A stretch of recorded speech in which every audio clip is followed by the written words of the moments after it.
While the Democrats continue to battle it out ahead of Kentucky and Oregon tomorrow, quite a few Republicans are now falling in line behind Donald Trump. But one major group remains problematic.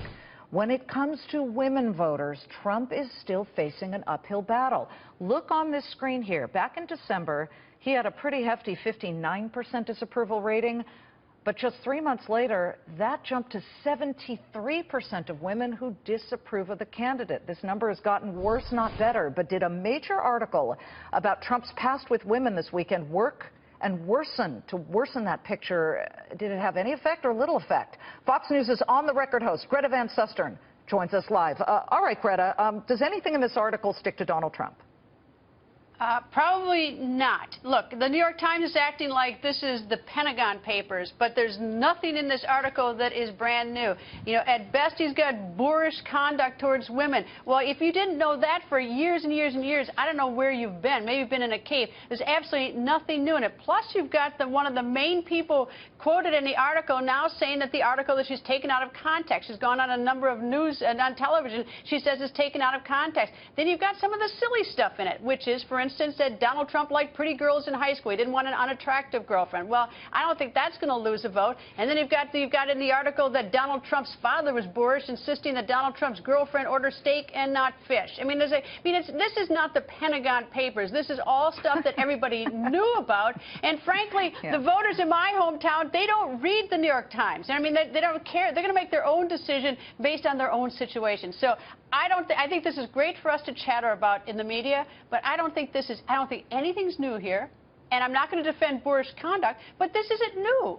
I read every single paragraph one at a time, and I kept sort of taking my pulse. Does this bother you? Does that, look, for those of us who grew up in newsrooms, this is nothing.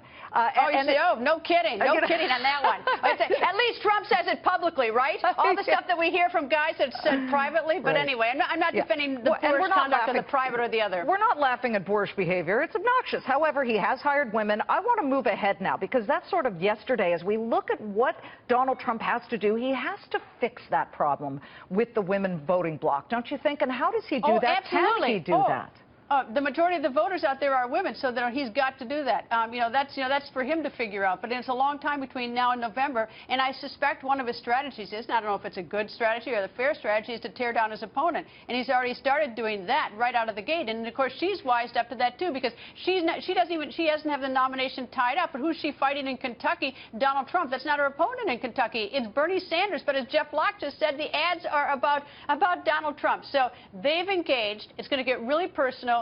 And to the extent he can't get women to join his cause because they're offended by things he says, which, by the way, women have heard for decades and decades and decades, and that doesn't mean it's okay. It's terrible. It's bad to say things, awful things about. But he's going to tear down his opponent. Whether that works, I don't know. Let's talk about the states. You know, you've got your ear being inside the Beltway, ear to the ground. You certainly talk to enough people. There are a couple of states he needs to flip, that have gone Democrat, need to go Republican, Ohio being one of them. But as you look at all of this, what are people who are sort of in the know about the Electoral College votes and that process, what are they saying he has to do if he's going to win this?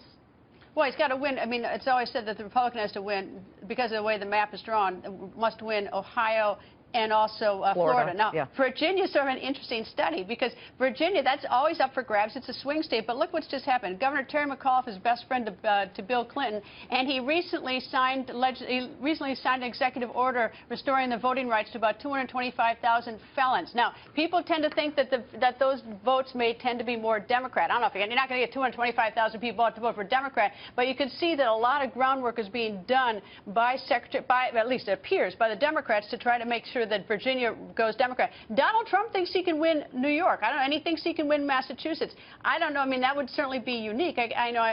Unlike a lot of others, I don't guess into the future about these how people vote. Greta, as you've been speaking, we just hit a brand new session high for the stock market. I'm just wondering, as we look at the pocketbook issues here, and again, we're going to start getting to these real issues when it comes to both of these candidates, or all three of them, because Bernie's still hanging on, to be fair.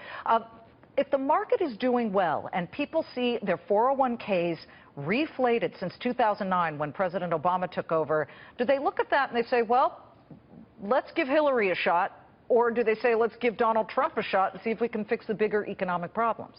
I don't know, but people that you and I know have money in 401ks. a lot of people in this country just don't.